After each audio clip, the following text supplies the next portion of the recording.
This is Jamie Austin. Welcome back to Violin Theory. Now today we are going to be printing off our flashcards, and I'm going to show you a quick and easy way to put them together. So first you will need to print them off.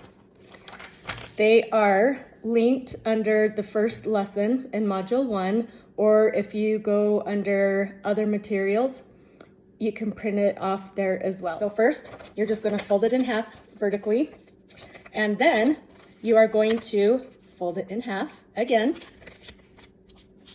and then one last time, fold it over and fold it. Now when you open them up, the lines are going to be nice and even. So when you cut them out, they should all be the same size. Now, before you cut them out, make sure you only cut it horizontally. Don't cut it vertically.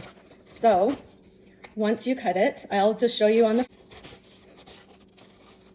you will fold it in half. And what I recommend is for you to laminate them, get them laminated, but if not, you can always glue them together. Just grab a glue stick, glue them together.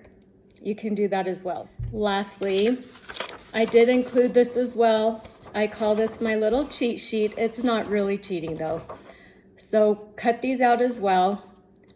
I would laminate them back to back or glue them back to back and have this as a reference as well. Now, good luck.